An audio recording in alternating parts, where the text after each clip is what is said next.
Friends, brother, countryman, भाई बंधु, आइए आज हम पढ़ने वाले हैं फॉरेस्ट इकोसिस्टम। ये चैप्टर नंबर 3 का पार्ट है, टेरेस्ट्रियल इकोसिस्टम।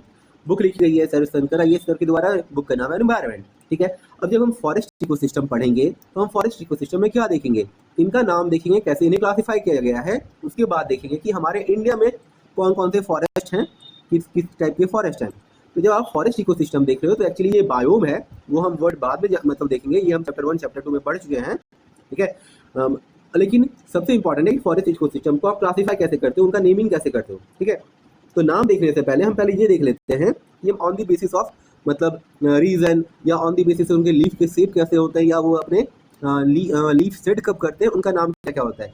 तो अगर वो रीजन के हिसाब से देखेंगे तो हम देखेंगे कि वो इक्वेटोरियल होता है, फिर वो ट्रॉपिकल होते हैं, फिर वो सब ट्रॉपिकल हो सकते हैं, टेम्परेट हो सकते हैं, बोरियल हो सकते हैं, फिर टुंड्रा भी हो सकते हैं। ठीक है, टुंड्रा रीजन तो अलग है, वहाँ पे कुछ होता नहीं है। चलिए, उसके बाद फिर अगर मान लीजिए वो लीफ सेट करते हैं तो वो एवरग्रीन हो सकते हैं या डेसिडुअस हो सकते हैं। एवरग्रीन और डेसिडुअस मतलब एवरग्रीन अगर पत्ते कभी नहीं झड़ रहे और डेसिडुअस मतलब पत्ते एक बार झड़ रहे हैं। उसके बाद फिर और एक क्या है, उसके बाद ये है कि कॉनिफरस फॉरेस्ट है या ब्रॉड लीफ है। ठीक है, मतलब कॉनिफरस फॉरेस्ट मतलब उसके जो पत्ते हैं वो कैसे हैं और उनका स्ट्रक्चर कैसा है। ठीक है, शेप कैसा है जब वो पेड़ होते हैं तो, और ब्रॉड लीफ मतलब चौड़े पत्ते वाले। ठीक है, तो चलिए हम नाम देखते हैं, और भी बहुत कुछ समझना है, बहुत कुछ। ठीक है, आप बने रहना, देखते रहना क्या क्या मैं बता रहा हूँ। ठीक है, तो चलिए देखते हैं। कॉनिफरस फॉरेस्ट क्या है, कॉनिफरस फॉरेस्ट। तो कॉनिफरस कब होता है, कॉनिफरस और क्या है साथ में, कॉनिफरस के साथ है ब्रॉड लीफ। तो एक कॉनिफरस एक ब्रॉड, यहाँ कॉनिफरस हमें दिख गया। बोरियल, बोरियल का मतलब होता है नॉर्थन, उत्तरी। तो बोरियल जो है ये ऊपर में ही होता है। ठीक है, तो कॉनिफरस फॉरेस्ट जो नॉर्थन हेमिस्फीयर में पाया जाता है। इतना हमें समझ में आया, हम सबका नाम देखते जाते हैं, है ना। चलिए, उसके बाद हम दूसरा देखेंगे टेम्परेट डेसिडुअस फॉरेस्ट।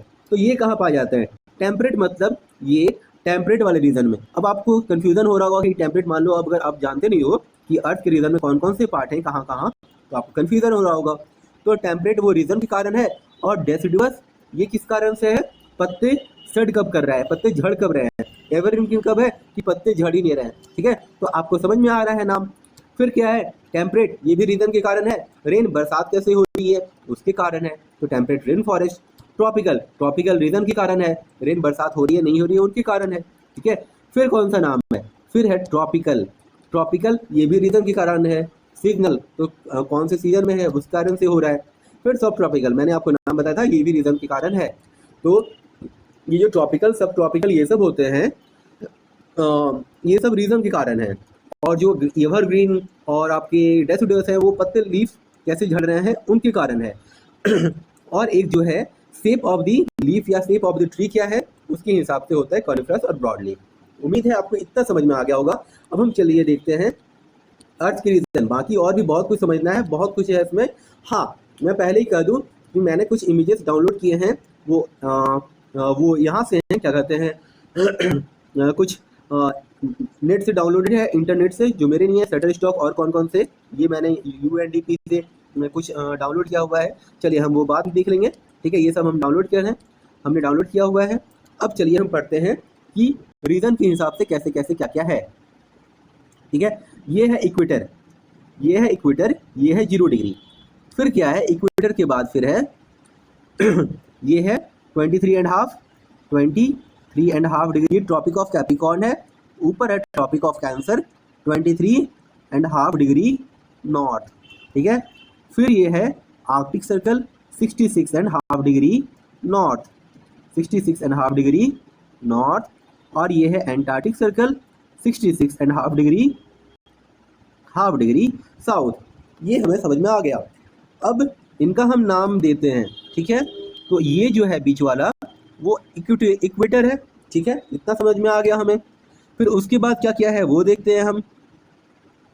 तो फिर ट्रॉपिक्स है, तो ट्रॉपिक्स को कुछ कलर से हम कलर करते हैं। चलिए, ये ट्रॉपिक्स है। ठीक है, ये वाला कलर ये ट्रॉपिक है। ठीक है, और ये ट्रॉपिक है जो ट्रॉपिक ऑफ कैंसर और ट्रॉपिक ऑफ कैप्रिकॉर्न के अंदर है। उसके बाद फिर क्या है, उसके बाद है ना, हम नॉर्मली पढ़ते नहीं है सब ट्रॉपिक्स, लेकिन यहाँ पे सब ट्रॉपिक्स भी है तो हम सब ट्रॉपिक को देख लेते हैं। ठीक है, तो ये जो है कितने से कितना, पहले हम नाम लिख लेते हैं कि वो कहाँ से कहाँ तक है।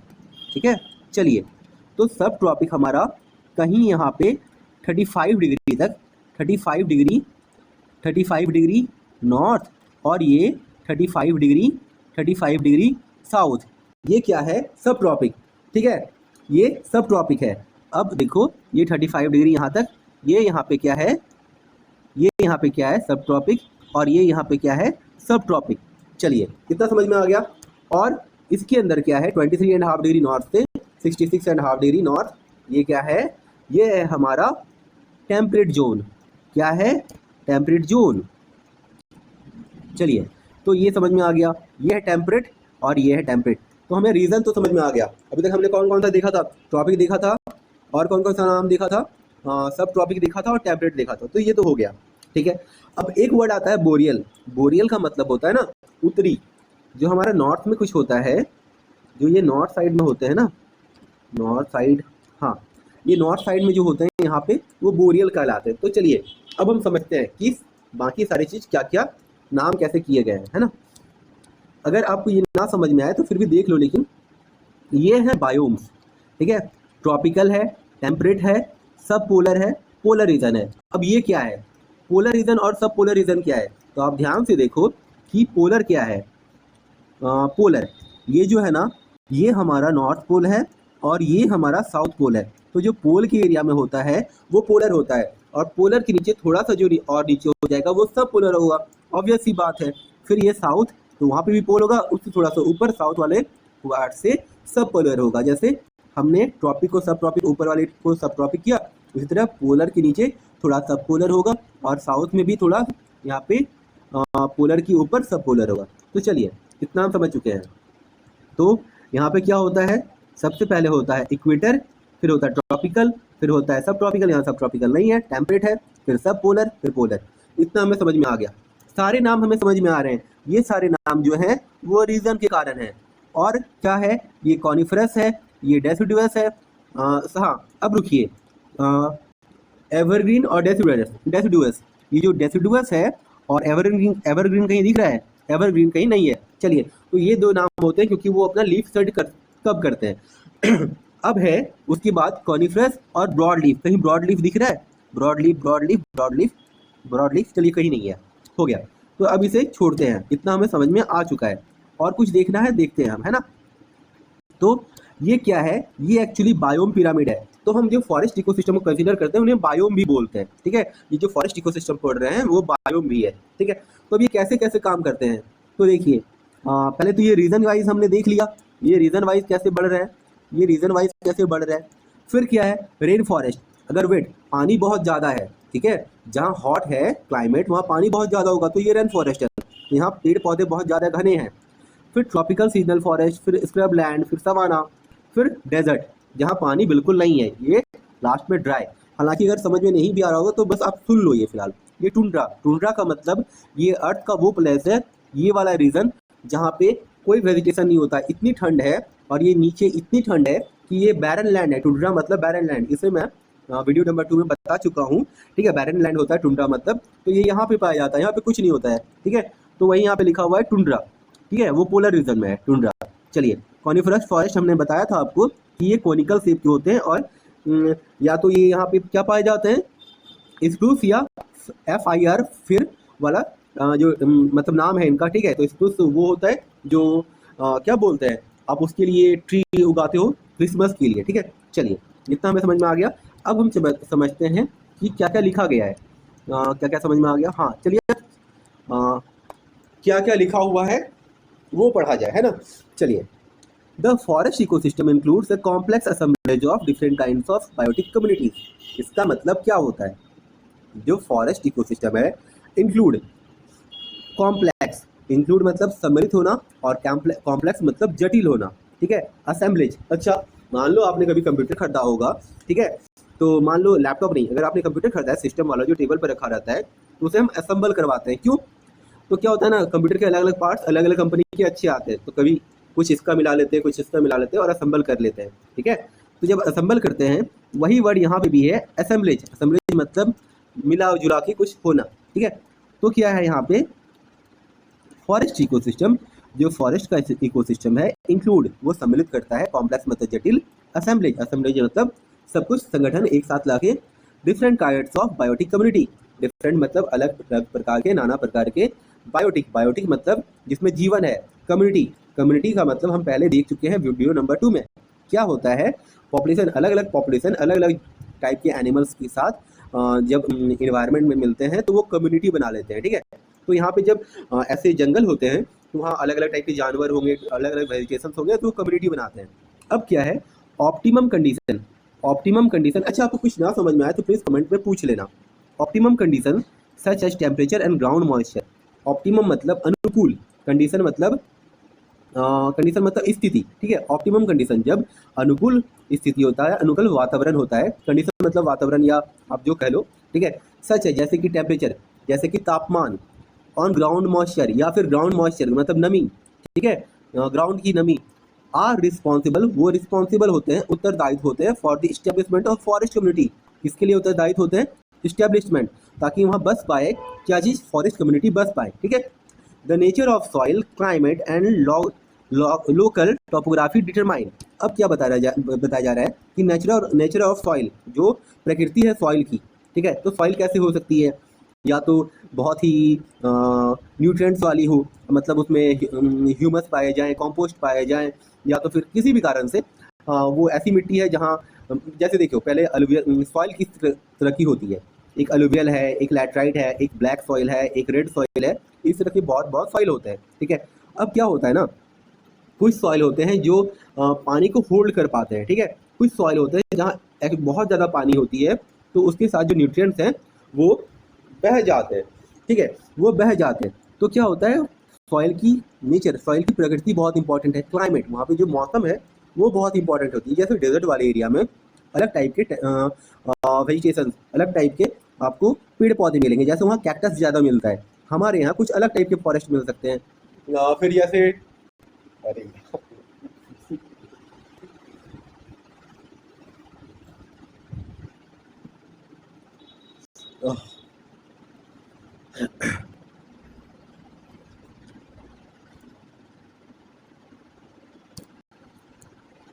हाँ, देखिए नेचर ऑफ सॉइल, ठीक है। तो सॉइल की प्रकृति कैसी है, ये बहुत इंपॉर्टेंट है, मतलब सॉइल में न्यूट्रिएंट्स हैं या नहीं है, सॉइल का टाइप कैसा है। क्लाइमेट, वहाँ का मौसम कैसा है। लोकल टोपोग्राफी, मतलब वहाँ पे जो टोपोग्राफी है, टोपोग्राफी मतलब आप समझो कि जो लैंडफॉर्म्स होते हैं उनका स्ट्रक्चर कैसा है, प्लेट्यू है, प्लेन है, हिल है, माउंटेन है, वो कैसा है, ठीक है।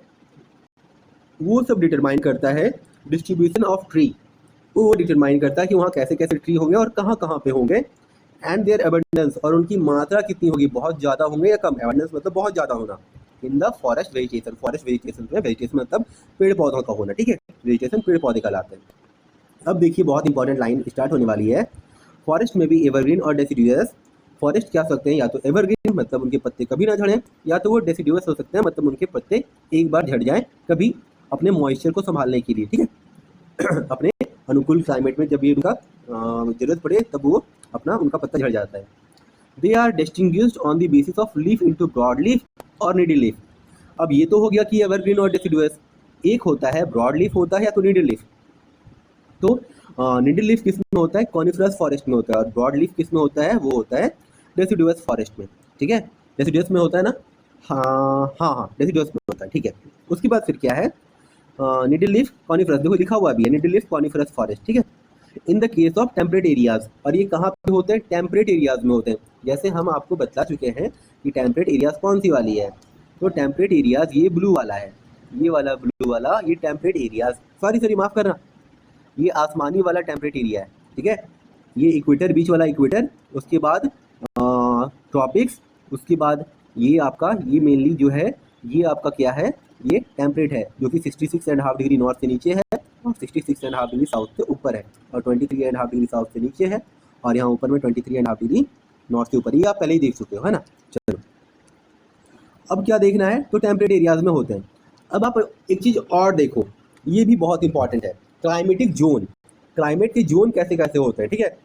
तो इक्वेटर में बहुत ज़्यादा हीट होती है, क्यों, क्योंकि वहाँ, अच्छा इससे पहले एक चीज़ और जानो आप कि ये जो एरिया होता है ना, ये आपका कहाँ से 23 डिग्री नॉर्थ और 20 डिग्री साउथ, यहाँ तक ये जो है ना, इनको हम बोलते हैं टॉरिड जोन, ठीक है, और ट्रॉपिक्स भी बोलते हैं। ऐसा क्यों होता है? यहाँ पे हीट बहुत ज़्यादा होती है, और हीट ज़्यादा होने का कारण ये है, यहाँ पे जितने भी लैटिट्यूड है, किसी ना किसी दिन मतलब एक ना एक दिन कोई ना कोई लैटिट्यूड में दिन में ओवर मतलब मिड डे में ओवर दी हेड सनरेज आती है, ठीक है। और यहाँ पे हो सकता है डायरेक्टली ना आए, ये ऊपर वाले पोलर एरियाज में और नीचे पोलर एरियाज में हो सकता है डायरेक्ट रेज ना आए, या किसी भी कारण से यहाँ ठंड बहुत ज़्यादा होती है, डिस्टेंस बहुत ज़्यादा होता है, ठीक है। चलिए, तो अब हम देख रहे थे क्लाइमेटिक जोन। तो क्लाइमेटिक जोन जो है, सबसे पहले ये इक्वेटर है, यहाँ पे बहुत ज़्यादा हीट होता है।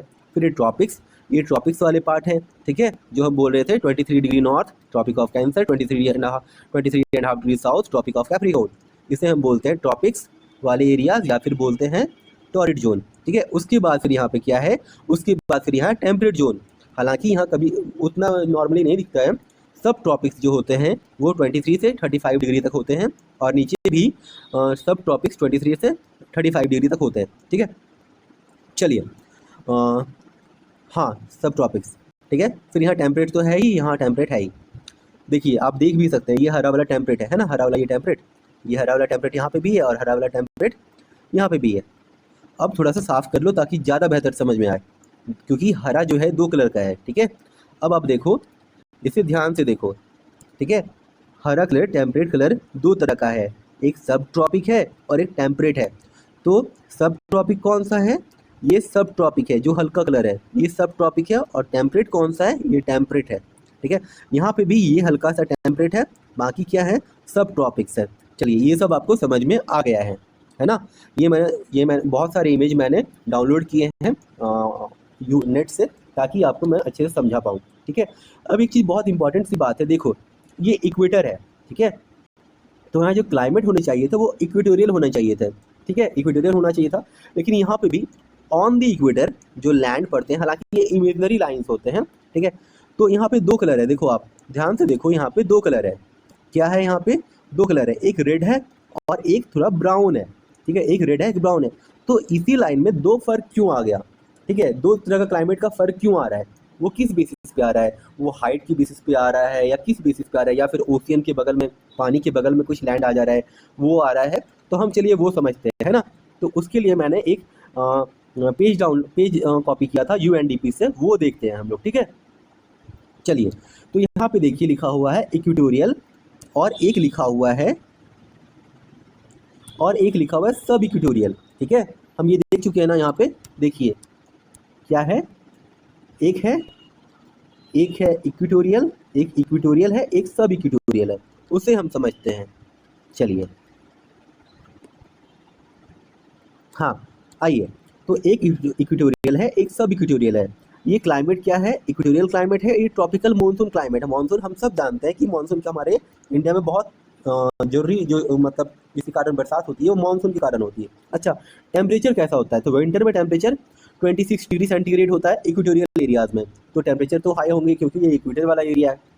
फिर ये कितना है? +20 डिग्री सेंटीग्रेड। ये कब का है? ये आपका सब इक्वेटोरियल का है, यहाँ थोड़ा टेम्परेचर घट जाता है, ठीक है, इक्वेटर से थोड़ा दूर जाने में टेम्परेचर थोड़ा घट जा रहा है, ठीक है। इतना हमें समझ में आ गया। अब हम क्या देखते हैं? अब देखते हैं समर में टेम्परेचर कितना है। ये +26 डिग्री सेंटीग्रेड है इक्वेटोरियल में, और सब इक्वेटोरियल में थोड़ा सा बढ़ जा रहा है, वो +30 डिग्री सेंटीग्रेड है, ठीक है। अब और जो इम्पोर्टेंट बात है वो ये है कि ये कहाँ से आते हैं, किन कारण से इनका टेम्परेचर ऐसा होता है? तो एक का कारण है मानसून, एक का कारण है warm moist equatorial air masses, जो हवा का जो हम मास है, मतलब एयर मास का मतलब होता है क्वांटिटी ऑफ एयर, ठीक है। तो एयर मासेस यहाँ लिखा हुआ है, देखिए, air masses are formed in a region of low atmospheric pressure. जो एयर मासेस जो बनते हैं उसके, और जो वो लो एटमॉस्फेरिक प्रेशर वाले एरिया में बनते हैं, उनके कारण ये इक्वेटोरियल हम बांट देते हैं और सब इक्वेटोरियल बांट देते हैं, ऐसा वहाँ पर वातावरण बनता है। अच्छा, ये इनका टेरिटरी कहाँ कहाँ है? टेरिटरी मतलब रीजन, जगह। तो इक्वेटोरियल रीजन कहाँ कहाँ आपने देखा था, पहले आप देख लो, ठीक है। आप ये देख लो कि इक्वेटोरियल रीजन हम कहाँ कहाँ देखे हैं। तो ये रेड पैच यहाँ पे एक साउथ, ये नीचे वाला साउथ अमेरिका में है, और ये अफ्रीका में है, और यहाँ पे थोड़ा ये वाला एरिया में है, ठीक ना, ये वाला एरिया में रेड पैचेस है। तो चलिए अब हम देख लेते हैं ये कहाँ कहाँ है, ठीक है, ये कहाँ कहाँ है। तो देखिए, ये जो इक्वेटोरियल है वो इक्वेटोरियल रीजन ऑफ अफ्रीका में है, अफ्रीका में हमने देखा था रेड वाला, फिर साउथ अमेरिका में भी हमने देखा, और ये ओशियानिया में भी है। ठीक है, हम पहले इमेज में देख चुके हैं। अब क्या है सब इक्वेटोरियल, वो कहाँ कहाँ है? Southern and south east Asia, west and central Africa. चलिए देखते हैं वेस्ट एंड सेंट्रल अफ्रीका कहाँ पे है। ठीक है, ये है हमारा वेस्ट और ये है सेंट्रल अफ्रीका। ठीक है, और क्या क्या है, और क्या है, और है नॉर्थन ऑस्ट्रेलिया। तो चलिए नॉर्थन ऑस्ट्रेलिया में भी हम देखते हैं सब इक्वेटोरियल कहाँ पे है। तो ये हमारा सब इक्वेटोरियल नॉर्थन ऑस्ट्रेलिया में भी है। देखिए ये सब इक्वेटोरियल है ना, ये सब इक्वेटोरियल है जो ब्राउन कलर का है, और वो कहाँ पे है? नॉर्थन ऑस्ट्रेलिया में। ठीक है, और कहाँ कहाँ है और देखते हैं, कुछ और भी लिखा हुआ था ताकि बेहतर तरीके से समझ में आ जाए। Southern and south east Asia, southern and south east Asia कहाँ है? चलिए देखा जाए, ये है southern and south east Asia, यहाँ पे है ना। चलिए हमें समझ में आ गया है। अब हम जो टाइप्स ऑफ फॉरेस्ट दिया हुआ है उसके बारे में समझते हैं। The forest ecosystem have been classified into 3 major categories. ठीक है, जो फॉरेस्ट इकोसिस्टम है उन्हें 3 कैटेगरीज में बांटा गया है। ठीक है, have been classified into major category, मतलब एक बहुत मोटे माटे तौर पे, बड़े तौर पे किसमें किसमें बांटा गया है? एक फॉरेस्ट कॉनिफरस फॉरेस्ट, एक टेम्परेट फॉरेस्ट, और ये ट्रॉपिकल। तो हम ट्रॉपिकल जानते हैं कहाँ पे है, फिर ट्रॉपिकल के ऊपर टेम्परेट हम जानते हैं कहाँ पे है, और कॉनिफरस को हम क्या बोलते हैं? बोरियल बोलते हैं। और ये बोरियल मतलब होता है नॉर्थन पार्ट। ठीक है, तो आप देखो पहले समझ लो मैप में, वो जो सॉरी मैप नहीं, ये वाले अर्थ वाले पार्ट में सबसे पहले ये ब्लू कलर जो है, ये ब्लू कलर वाला पार्ट है, ये ट्रॉपिकल है, ये जो ग्रीन वाला पार्ट है ये टेम्परेट है, और जो कॉनिफरस है वो सिर्फ ऊपर में मिलता है। ठीक है, क्योंकि कॉनिफरस का मतलब, कॉनिफरस को हम बोरियल भी बोलते हैं, और बोरियल उत्तरी, बोरियल का मतलब ये है कि नॉर्थन उत्तरी, तो सिर्फ वो ऊपर ही होता है बोरियल। ठीक है, अब आप देखना चाहते हो कहाँ कहाँ है, तो आप चलो और अच्छे से देख लो। आपने क्या देखा? ट्रॉपिकल, तो ये ट्रॉपिकल डीप ग्रीन कलर है, देखो ये ट्रॉपिकल डीप ग्रीन कलर दिख रहा है। चलो अब देखो ये जो इंडिया का लास्ट एंड है ना वो 8 डिग्री है, उससे अगर हम थोड़ा नीचे जाएं तो वो 0 डिग्री है। तो ये ट्रॉपिकल है वो हमें यहाँ पे दिखता है। ठीक है, वो हमें यहाँ दिखता है। ट्रॉपिकल के बाद हम और एक कौन देखे? हमने देखा टेम्परेट। तो ट्रॉपिकल के ऊपर क्या था? सब ट्रॉपिकल, और उसके ऊपर टेम्परेट था। तो देखिए ये हमारा टेम्परेट है। अगर आप यहाँ मैप देख लिए हो तो आप अगर और एक जगह देखना चाहते हो तो देखो ये टेम्परेट है ना, ये टेम्परेट है। कहाँ कहाँ दिख रहा है टेम्परेट हमें? यहाँ से यहाँ तक, और यहाँ से थोड़ा मैप याद रखो। ठीक है, याद रखने की कोशिश करो, ये यहाँ पे यहाँ तक है। ठीक है, अब चलो हम यहाँ देखते हैं, यहाँ पे लाइन नहीं दिख रहा था ना इसलिए मैंने किया। ठीक है, देखो ये यहाँ टेम्परेट दिख रहा है, ये टेम्परेट जहाँ जहाँ फॉरेस्ट है वो दिख रहा है। उसके बाद एक क्या है? कॉनिफरस या बोरियल। कॉनिफरस को हम बोरियल भी बोलते हैं, और बोरियल मतलब होता है नॉर्थन, और वो कहाँ पे है? ये जस्ट ऊपर में, ये सिर्फ ऊपर में है, ये नीचे में नहीं है, क्योंकि बोरियल का मतलब ही होता है नॉर्थन, है ना। चलिए उम्मीद है आपको सब क्लियर हो गया होगा। चलिए अब हम आगे देखते हैं। ऑल दीज फॉरेस्ट बायोम, जितने भी फॉरेस्ट बायोम हैं, ठीक है, are generally arrange on a gradient. अब ये ग्रेडियंट वर्ड बहुत इंपॉर्टेंट है। ठीक है, ग्रेडियंट का मतलब होता है इंक्लिनेशन। ठीक है, ग्रेडियंट का मतलब होता है जब भी कुछ हाइट, ऊपर हाइट से नीचे हाइट आ रही हो, या कहीं से ऊपर से नीचे आ रही हो, या नीचे से ऊपर जा रही हो, कुछ इंक्लिनेशन हो। ठीक है, तो ये ग्रेडियंट कहलाती है। अब देखो एक्चुअली यहाँ पे कहना ये चाह रहे हैं ये लोग, मतलब बुक में ये कहना चाह रहे हैं sir, all the forest biome, जितने भी फॉरेस्ट बायोम है, फॉरेस्ट इकोसिस्टम है। अच्छा, इकोसिस्टम के बाद बायोम आता है। ठीक ना, जब हम पढ़ेंगे, पहले जब हमने स्टार्ट किया था तो हम पहले देखते हैं कि क्या सबसे पहले क्या होता है? इंडिविजुअल होता है, फिर पॉपुलेशन होता है, फिर कम्युनिटी होती है, फिर इकोसिस्टम, उसके बाद बायोम बनता है। ठीक है, तो जो बहुत सारे इकोसिस्टम मिलते हैं तब बायोम बनते हैं। ठीक है, हम बायोम का शुद्ध मतलब समझेंगे। All the forest biomes are generally arrange on a gradient from north to south latitude. ये बहुत इंपॉर्टेंट है, इसलिए इसी के कारण यहाँ पे वर्ड जुड़ा है gradient, from north to south latitude. अब ये नॉर्थ टू साउथ लैटिट्यूड क्या है वो यहाँ पे हम समझेंगे। ये जो ऊपर से स्टार्ट हो रहा है ये नॉर्थ लैटिट्यूड से साउथ लैटिट्यूड आ रहा है, और ये ग्रेडियंट ऑफ साउथ लैटिट्यूड हो रहा है। ग्रेडियंट मतलब ऊपर से नीचे आना। ग्रेडियंट यहाँ पे इसलिए यूज़ किया गया है कि नॉर्थन से साउथन आ रहा है gradient of latitudes, northern to southern latitudes, है ना। चलिए वो यहाँ पे लिखा गया है कि all this forest biomes are generally arrange on a gradient from north to south latitude, मतलब ऊपर वाले नॉर्थ से नीचे साउथ वाले latitude, from high to lower altitude. ठीक है, अब और एक वर्ड जुड़ गया है, एक लैटिट्यूड वर्ड है, एक एल्टीट्यूड वर्ड है। दोनों का मतलब अलग है। लैटिट्यूड आप देख चुके हो कि 0 डिग्री 1 डिग्री हम कैसे जाते हैं 90 डिग्री तक ऊपर पोल वाले एरिया में जाते हैं, फिर इक्वेटर से फिर नीचे आते हैं 0 degree 1 degree 2 degree south pole में आते हैं। एक होता है एल्टीट्यूड। एल्टीट्यूड का मतलब होता है जब आप पहाड़ की हाइट को देखते हो तो उसका एल्टीट्यूड बढ़ते जाता है जैसे ही जो जो आप ऊपर वर्टिकली ऊपर जाते हो, और एल्टीट्यूड बढ़ने के साथ क्या होता है, टेम्परेचर घटता है। इसलिए कहा जाता है कि जब प्लेन है तो वहाँ टेम्परेचर लगभग जैसे भी होती है, आप उसके बगल में प्लेटू एरिया में जाओगे आसपास तो वहाँ टेम्परेचर थोड़ा घट जाता है।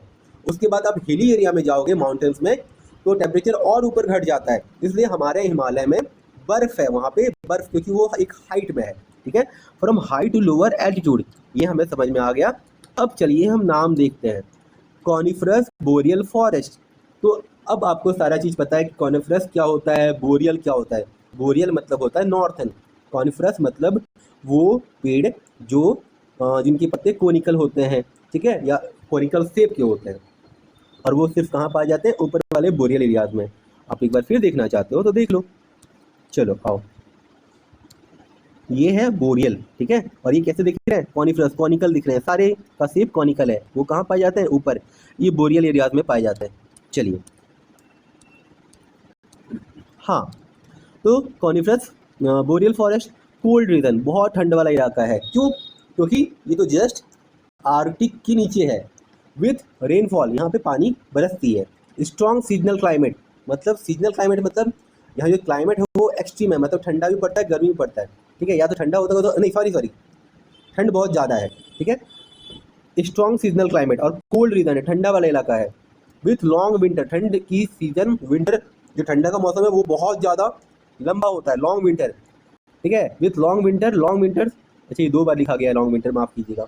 एंड शॉर्ट समर, और गर्मी के टाइम जो होता है वो बहुत कम का होता है। Are characterize by boreal coniferous forest, और यहाँ पे क्या है, यहाँ पे कॉनिफरस बोरियल फॉरेस्ट होते हैं। This is characterize by evergreen plant species such as spruce and fir. अब मैं ये आपको पहले ही बता चुका हूँ, यहाँ पे 2 तरह के पेड़ होते हैं। ठीक है, यहाँ पे एक होता है स्प्रूस, जो एक्चुअली कैसा होता है, वो क्रिसमस ट्री के लिए यूज़ करते हैं। ठीक है, और एक पेड़ होता है FIR, ठीक है, एंड पाइन ट्रीज, और पाइन ट्रीज भी होते हैं यहाँ पे। ठीक है, and by animals such as lynx, और यहाँ पे एनिमल कौन कौन से पाए जाते हैं, जैसे कि लिंक्स, उल्फ, बियर। अच्छा, कोई जानवर का मैं नाम नहीं जानता हूँ, जैसे ये लिंक्स क्या होते हैं मैं नहीं जानता हूँ। ठीक है, चलो, उल्फ मतलब तुम लोग जानते हैं, लोमड़ी, भेड़िया। बियर मतलब भालू। रेड फॉक्स मतलब ये कुछ टाइप का लोमड़ी या कुछ होता होगा। प्रोक्यूपाइन हम देखे हैं, वो हमने देखा है नेशनल ज्योग्राफिक चैनल में, कहीं कहीं देख लेते हैं हम लोग, है ना। वो प्रोक्यूपाइन मतलब शायद वो वही वाला होता है ना जो बाल, लंबे लंबे बाल होते हैं जिसके। ठीक है, और बड़ा अजीब दिखता है, मतलब जानवर है तो जानवर जैसा दिखेगा। फिर स्क्वेरल मतलब गिलहरी। And amphibians like हाइला and Rana. अच्छा, एम्फीबियंस क्या होते हैं, वैसे जीव। हमारे यहाँ कौन से जानवर ये हैं बताओ तो। एम्फीबियन, फ्रॉग हमारे यहाँ एम्फीबियन होता है, मतलब वो पानी में भी रह लेता है और ज़मीन में भी रह लेता है, तो वो एम्फीबियन होता है। तो यहाँ पे भी कौन कौन से एम्फीबियन पाए जाते हैं, वो है हाइला और राना। ठीक है, बोरियल फॉरेस्ट सॉइल्स, अब यहाँ सॉइल के बारे में बताया जा रहा है, आर कैरेक्टराइज बाय थिन पोडोजॉल्स। ठीक है, अब थिन पोड, ठीक है, तो पोडजॉल का मतलब होता है इनफर्टाइल सॉइल। ठीक है, तो बोरियल फॉरेस्ट में जो सॉइल होते हैं वो पोडजॉल्स होते हैं, इनफर्टाइल सॉइल होते हैं। एंड आर रैदर पुअर, और बहुत कमज़ोर होते हैं, बहुत मतलब हो सकता है कि वेजिटेशन के लिए उतने अच्छे नहीं होते होंगे। बोथ बिकॉज, दोनों इस कारण से, weathering of rocks proceed slowly in the cold environment. अच्छा, वेदरिंग का मतलब क्या होता है ना, वेदरिंग एक्चुअली हम लैंडफॉर्म्स वाले चैप्टर में पढ़ते हैं। ठीक है, लैंडफॉर्म्स मतलब, अच्छा, जब हम लैंडफॉर्म्स पढ़ेंगे, ठीक है, तो वो कौन से चैप्टर में पढ़ेंगे, गोची लॉन्ग वाले सर वाले चैप्टर में पढ़ेंगे, मतलब गोची लॉन्ग जो ज्योग्राफी बुक लिखे हैं हम वो भी पढ़ने वाले हैं, और जो माजिद हुसैन सर का बुक है इंडियन एंड वर्ल्ड ज्योग्राफी उसमें भी पढ़ेंगे। ठीक है, तो लैंडफॉर्म्स में होता है वेदरिंग, और गोची लॉन्ग तो चैप्टर ही लगभग 3-4 या 5-6 चैप्टर लैंडफॉर्म्स में, कोस्टल लैंडफॉर्म्स, बहुत सारे लैंडफॉर्म्स के नाम पे हैं। ठीक है, वो हम बाद में देखेंगे। ठीक है, तो वेदरिंग का मतलब होता है कोई भी चीज़, वेदरिंग या डेनुलेशन का मतलब होता है हवा, पानी। ठीक है, जब एक चीज़ को दूसरी जगह ले जाए, ठीक है, एक चीज़ को दूसरी जगह ले जाए और वहाँ के सॉइल को हटा दी जाए, कहीं से हटा दे और कहीं को पहुँचा दे, उसे कहते हैं वेदरिंग। तो ये ऐसा इसलिए होता है क्योंकि वेदरिंग ऑफ रॉक्स, वेदरिंग मतलब रॉक को तोड़ना और रॉक को यहाँ से वहाँ ले जाना। प्रोसीड्स, जो प्रोसेस चलता है वो बढ़ता है स्लोली, वो बहुत धीरे होता है इन कोल्ड इन्वायरमेंट्स, ठंडे जगहों में, ठीक है। And because the litre dried from the coniferous needle. अच्छा, लीटर का मतलब क्या हुआ, जो पत्ते वगैरह झड़ रहे हैं, ठीक है, litre drive from coniferous needle leaf, ठीक है, जो पत्ते वहाँ पे नीडल लाइक लीफ टाइप के होते हैं कोनिकल पेड़ में, ठीक है, इज डिकम्पोज वेरी स्लोली, वो बहुत धीरे धीरे सड़ते हैं, और ठंड के कारण तो और भी धीरे सड़ते होंगे। And is not rich in nutrients, और उनमें न्यूट्रिएंट्स भी बहुत ज़्यादा नहीं होता है। तो सॉइल तो वहाँ की स्वाभाविक सी बात है कि बहुत मतलब वीक होगी। क्यों? क्योंकि हमारे यहाँ जो पेड़ पौधे होते हैं ट्रॉपिकल एरियाज़ में या फिर जो भी, तो पत्ते पतले होते हैं, ब्रॉड लीफ वाले होते हैं, वो सड़ जाते हैं जल्दी, क्योंकि टेम्परेचर बहुत ज़्यादा होता है, ठीक है, तो वो सड़ने में उनको हेल्प करता है। और ठंडे में तो कोई भी चीज़ जल्दी सड़ेगी, बहुत लेट करेगी। These soils are acidic and are mineral deficient. ये सॉइल्स कैसे होते हैं, ये एसिडिक होते हैं, ठीक है, और क्या होते हैं, ये मिनरल डेफिशिएंट होते हैं। मिनरल मतलब इनमें मिनरल्स की कमी होती है। This is due to movement of large amount of water through the soil. ये ऐसा इसलिए होता है क्योंकि जो movement of large amount of water through the soil मतलब सॉइल के नीचे चल जाना, ठीक है, ये ऐसा इसलिए होता है क्योंकि जो मूवमेंट ऑफ वाटर होता है, जो पानी होता है, वो जॉइंट सॉइल की ज़मीन के अंदर चली जाती है without a significant counter upward movement और बाई इवापरेशन। अच्छा, अब क्योंकि ज़मीन की पानी नीचे चल जा रही है, तो counter upward movement of evaporation, मतलब यहाँ पे जो शंकराचार्य सर है वो कहना चाह रहे हैं, ठीक है, कि जो पानी है उसको इवापरेशन के ऊपर से वो खींच नहीं पाते हैं। अच्छा, ऐसा क्यों होता है? अब मान लो सॉइल नीचे जा रही, सॉइल में पानी नीचे जा रही है, ठीक है, तो वो ऊपर कैसे आ सकती है? तो ऊपर जब तब आएगी जब वहाँ पे हीट बहुत ज़्यादा होगा। अब हीट ज़्यादा होगा, ठीक है, तो पानी ऊपर आना चाहेगी ना। मतलब एटमॉस्फेयर में पानी कैसे जाता है?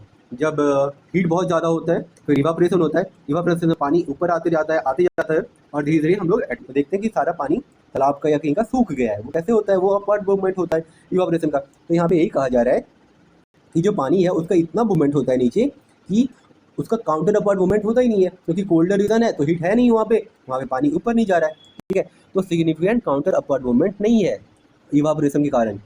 और essential soluble nutrients like calcium, और जो एसेंशियल न्यूट्रिएंट्स हैं जैसे कि calcium, nitrogen and potassium which are leached sometime. Leached का मतलब होता है नीचे, लीचिंग मतलब होता है ना कि कुछ न्यूट्रिएंट्स है उसमें इतना पानी दो, आप जमीन में इतना पानी दो कि सब कुछ नीचे चल जाए, फिर मिट्टी में कुछ ना रहे, मिट्टी के अलावा कोई न्यूट्रिएंट्स, कोई मतलब कुछ भी मिनरल्स ना रहे, ठीक ना। और ये सारी चीज़ें हैं कैल्शियम, नाइट्रोजन, पोटासियम, ये पेड़ पौधे को बहुत हेल्प करती हैं बहुत सारे काम के लिए, ठीक है। तो बोला जा रहा है कि जितने भी न्यूट्रिएंट्स हैं which are leached some time, वो नीचे चली जाती हैं beyond the reach of roots, इतनी नीचे चली जाती हैं कि रूट्स, जो पेड़ के रूट्स हैं, वो वहाँ तक नहीं जा पाते हैं, तो अब उनको फ़ायदा होगा नहीं, वो उसको यूज़ कर नहीं पाते। This process leave no alkaline oriented cations to encounter the organic acid of the accumulating litter. अब कहा जा रहा है इस प्रोसेस के कारण वो कोई अल्कलाइन, देखिए ये क्या होता है, एसिडिक का उल्टा क्या होता है, अल्कलाइन, ठीक है। तो this process leaves no alkaline oriented cations. अच्छा, अब ये कैटायन जो वर्ड है ना, एक्चुअली ये दो वर्ड हैं साइंस के, कैटायंस एंड आयंस। ये आयन होते हैं जब भी कुछ सॉल्युबल चीज़ें होती है ना, सॉरी माफ़ कीजिएगा, कुछ भी हम मैटर देखते हैं तो वो कैटायंस की फॉर्म में होती है, एनायंस की फॉर्म में, एक पॉजिटिव होता है एक नेगेटिव होता है। तो ये जो अल्कलाइन ओरिएंटेड कैटायंस होते हैं, ठीक है, there is no process to leave this process leaves no alkyne counters. तो this process leaves no alkaline oriented cations. अब क्या है ना, हमें देखो जब हमारे पेट में जब एसिडिटी होती है ना, तो हम क्या पी लेते हैं, इनो पी लेते हैं। तो वो क्या करता है, वो एक बेस होता है जो हमारे पेट को फिर न्यूट्रलाइज कर देता है। इसलिए जब हमारे पेट में बोलते हैं हम कि एसिडिटी हुई, तो जो सॉरी माफ़ करिए, अच्छा चलो नाम लेते हैं, वो जो हम जो पीते हैं इनो, ठीक है, वो बेस होता है एक्चुअली, ठीक है। तो वो क्या करता है, हमारे पेट में न्यूट्रलाइज कर देता है उस चीज़ को। तो वही यहाँ पे कहा जा रहा है this process leaves no alkaline oriented cation. किसको न्यूट्रल करना था, एसिडिक प्रॉपर्टी को न्यूट्रल करना था। तो यहाँ पे कुछ भी पानी में इतना लीचिंग हो जाता है कि कुछ भी ऐसा अल्कलाइन ओरिएंटेड कैटायंस रहता नहीं है। To encounter the organic acid, जो ऑर्गेनिक एसिड फॉर्म हो जाता है, ठीक है, ऑफ एक्युमुलेटिंग लीटर, मतलब वो जो पत्ते के कारण हो जाता है, उसको एनकाउंटर करने के लिए, उसको न्यूट्रलाइज करने के लिए कुछ भी अल्कलाइन ओरिएंटेड कैटायंस यहाँ पे नहीं रहते हैं, ठीक है। तो ये भी एक दिक्कत हो जाता है इस प्रोसेस के कारण। The productivity and community stability of boreal forest are lower than those of any forest ecosystem. जो प्रोडक्टिविटी है मतलब जो उत्पादन है एंड कम्युनिटी स्टेबिलिटी, और जो वहाँ के जानवरों में या फिर वेजिटेशंस में जो भी स्टेबिलिटी है कि वो होते रहे, वो आराम से हो। ऑफ बोरियल फॉरेस्ट, जो बोरियल फॉरेस्ट है, बोरियल का मतलब नॉर्थन वाले पार्ट में, are lower than those of any other forest ecosystem, वो बाकियों से बहुत कम, ऐसा मतलब बाकियों से बहुत बुरा हाल है उनका, ठीक है। इसमें stability of community and productivity of vegetation, ठीक है। चलिए अब हम आगे देखते हैं कि ये क्या है 3.22।